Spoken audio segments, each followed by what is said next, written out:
Most men try to win women with gifts, looks, or charm, and that's exactly why they're forgotten. Because what's common becomes invisible. What's easy becomes replaceable. But Machiavelli saw deeper. He saw that the true goal was never love. It was influence, control, not in the way of force, but in the shaping of perception. He knew something darker, something most men never understand, that the goal isn't to be liked, it's to be unforgettable. And you don't become unforgettable by pleasing her. You don't become a ghost in her mind by offering flowers or compliments.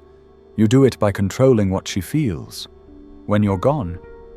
Because it's not your presence that haunts her, it's your absence. The silence, the withdrawal. That's what replays in her mind long after the door closes. And once you understand how this works, you'll never play the game like an average man again. Let's begin where most men are afraid to. Fear. Not the kind that intimidates, but the kind that captivates.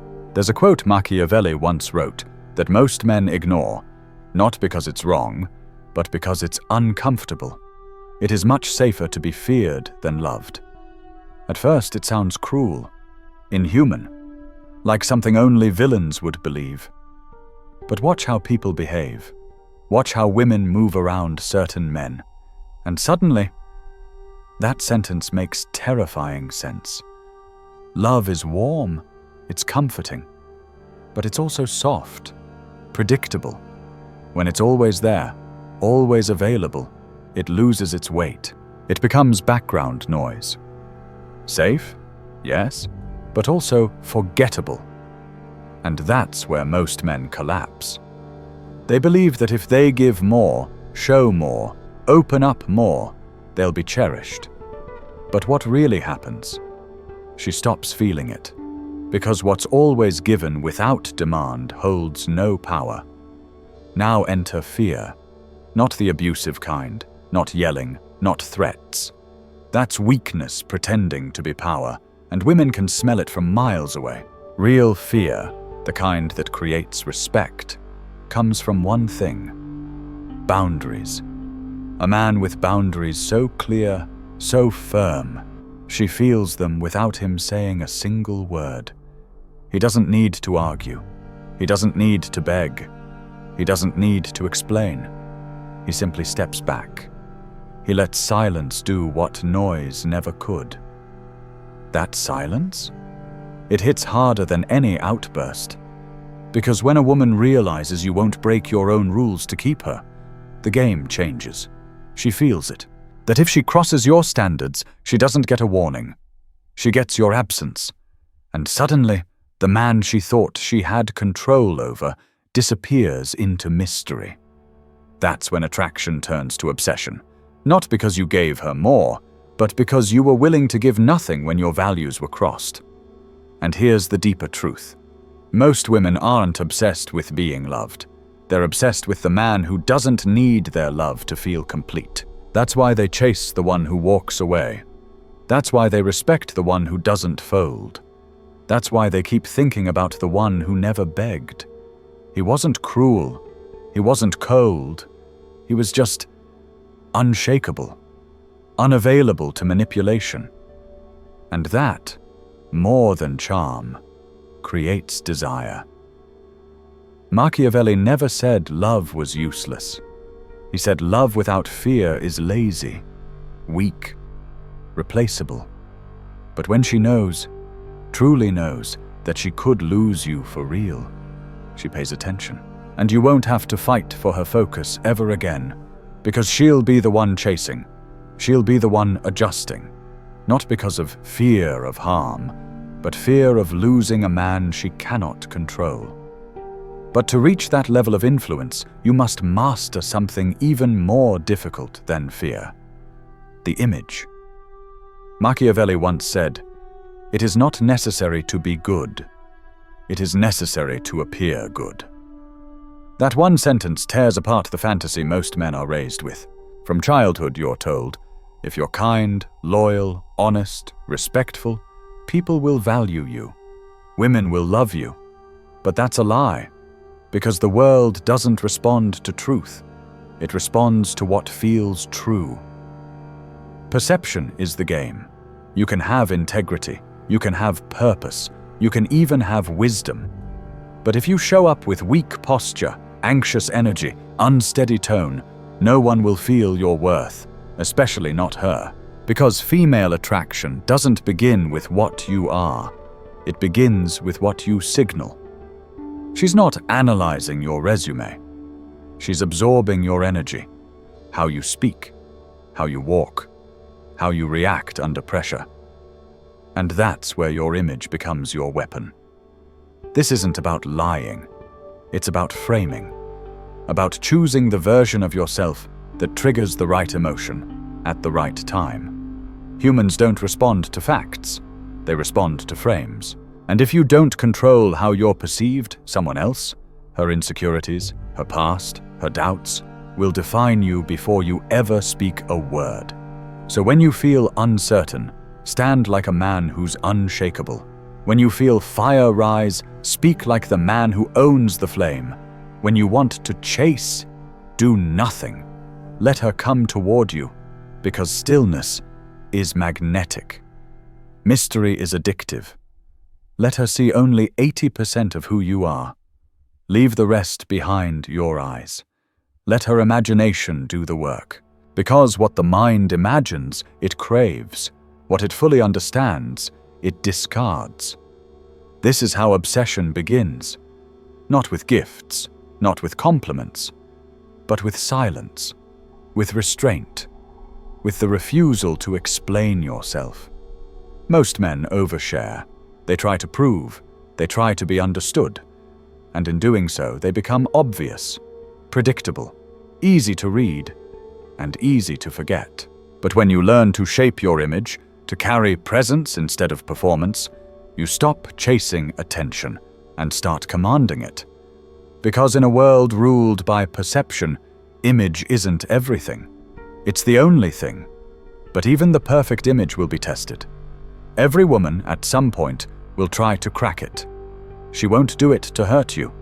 She'll do it to see if you break. It's not sabotage. It's instinct. She'll change her tone. She'll withdraw. She'll provoke you. Go cold, then warm, then cold again. She's looking for one thing. Will you collapse? Most men don't even notice the test. They think she's moody. They chase her more. Apologize. Explain. And just like that, the power dynamic flips. But centuries ago, Machiavelli laid out the blueprint for exactly this moment. A powerful man must be both a lion and a fox.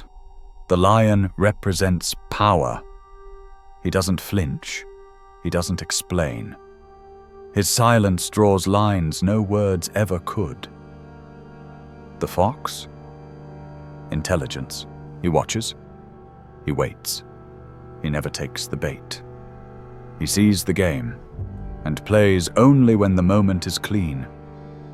If you're only the lion, strong, direct, forceful, she'll find a way to trigger your anger. And once you explode, the illusion dies. If you're only the fox, clever, calm, calculating, she'll feel your charm but not your spine. And without strength, she doesn't feel safe enough to surrender. But when you are both, when she sees that your strength has silence and your silence has purpose, she won't know how to predict you. And what can't be predicted becomes irresistible. So when she tests, don't respond. When she pulls away, don't chase. When she disrespects, don't fight. Watch. Wait. Move only when the time is right. Speak only when silence has said enough. That's power, not in volume, but in presence. Because the lion protects your value, the fox protects your mind, and together they make you unforgettable.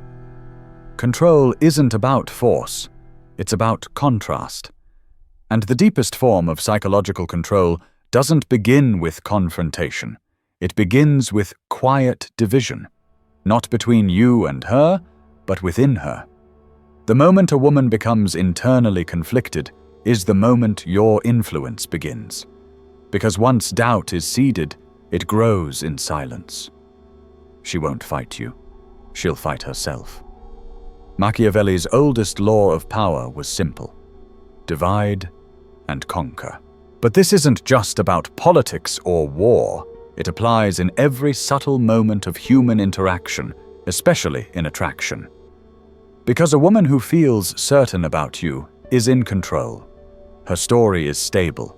Her beliefs are intact. But a woman who feels uncertain, curious, confused, intrigued, becomes vulnerable to suggestion. Not because she's weak, but because her emotional system is now open. And you don't break certainty with arguments. You don't attack her ideas. You don't try to change her mind. That's what weak men do. Instead, you say one sentence, calm, neutral, slightly offbeat. She says, "I hate jealous men." You smile, not with sarcasm, not with judgment, just quiet, unshaken. That's what you think. One sentence, no elaboration. And suddenly, the ground beneath her shifts. She starts asking herself questions she wasn't prepared for. What did he mean by that? Why did that stick in my head? Do I really believe what I said? That's how the crack forms. Not a break, not a battle, just a seed of doubt. And in that moment, her control over the narrative begins to fragment. Because now, part of her still believes, but another part wonders. You didn't argue. You didn't push. You didn't try to win. You simply let her question herself. And in doing so, you entered her psychology. Most men rush to validate her, to be agreeable, to be liked. But certainty doesn't attract. Tension does. Certainty satisfies the ego. Tension awakens desire. And when she feels internally divided, when part of her can't quite make sense of you, her emotions stay open, and your presence grows louder without a single word. Because now she's not sure. She's not safe in her story, and curiosity has taken root. You're no longer just a man. You're a question, an unsolved riddle. Something doesn't fit, and that tension, that unresolved mental loop, keeps her circling you even when you're gone. This isn't manipulation. It's precision. It's seduction by subtraction. Because the more space you create between what she thinks she knows and what she feels when she's near you, the more influence you hold. She can't predict you. She can't explain you. And that's exactly why she can't stop thinking about you. But influence without structure fades. So now you calibrate. You begin to train her nervous system through timing, through contrast. Machiavelli once said, "Injuries must be inflicted all at once, but benefits should be given little by little." It sounds brutal, but it's pure emotional engineering, because obsession doesn't come from reward. It comes from intermittent reward. When someone disrespects you, crosses a line, you don't argue, you don't explain, you don't educate, you simply disappear. No drama, no threat, just quiet withdrawal. Your presence vanishes, and that absence, it stings, it lingers, because there's no closure, no fight to respond to, no door left open. She's alone with her thoughts, and in that silence, her mind begins to spin. What just happened? Why did he go cold? Did I mess up? Is he coming back? That quiet space becomes a mirror, and the reflection is uncomfortable, because you didn't flinch. You didn't defend. You just left. And in doing so, you flipped the emotional frame. Now she's the one replaying. She's the one chasing. Because what's unresolved becomes unforgettable. And when she returns, soft, warm, seeking connection, you don't rush back in. You reward in small, deliberate doses. A look, a subtle smile, a single word that feels earned. And then, nothing again. This isn't punishment, it's pacing. It's psychological rhythm. Because humans don't crave what they get. They crave what they almost get. You're not flooding her with affection. You're building tension, just enough to keep her guessing. Too many men get this backward. They punish too often. They reward too fast. They react instead of frame. You don't. You punish once, with silence, and you reward rarely, with subtlety, not out of cruelty, but because it creates addiction, not to you, to the feeling you create, the uncertainty, the contrast, the emotional loop that never fully closes. That's what makes you unforgettable, not your love, but your structure. And now you've become more than a man. You're a system, a pattern she can't decode. She knows what to expect from every other guy, but with you, she can't map it, can't define it.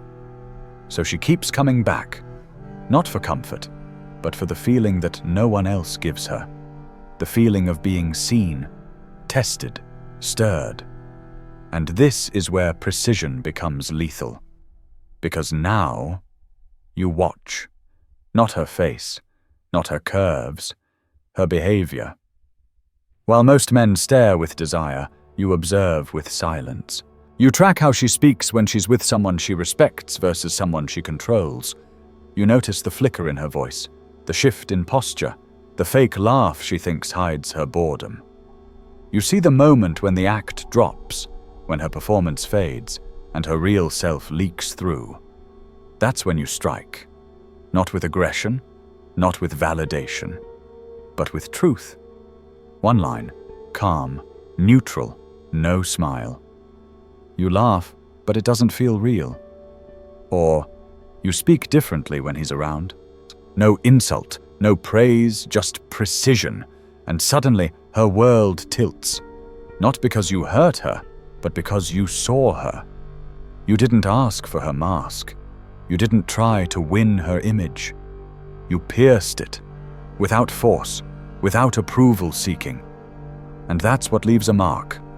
Because she's had compliments, she's had flings, but she's rarely met a man who looked straight through the act and didn't flinch. Now you're not a suitor. You're not even a threat. You're a mirror, one that reflects her truth, calmly, unshaken. And the female mind doesn't forget that. It replays it. Not because it hurts, but because it lands. And she'll spend hours wondering, how did he know? What else did he see? Has he been watching this whole time? She doesn't feel desired. She feels exposed. And that's the turning point. You didn't take anything from her. You didn't try to possess her. You simply saw what she thought no one noticed and named it. That kind of presence, it lingers. It echoes in her mind long after you're gone. It rewrites the way she sees herself. But your true power isn't in what you say. It's in what you withhold. Your true control isn't in your presence, but in your absence. When you're always available, always talking, always present, you become predictable. And predictable is forgettable. But when you disappear, without warning, without closure, without explanation, you become unresolved. Not because you ghosted, not because you punished, but because you created a void. And the female mind cannot resist a void. It must understand it. It must fill it. So she replays. She rewinds. She analyzes every pause, every glance, every word left unsaid. She searches for meaning, for closure, for a reason. And that's the hook. Because where most men overstay, over-explain, and overperform, you vanish. Not to create pain, but to create space. Emotional space, psychological contrast. And in that space, she reinvents you. She magnifies you. You're no longer just a man. You're a question that never got answered. A puzzle she was never allowed to finish. That's what stays. That's what haunts. Not the flings, not the compliments, but the one man who came in calm,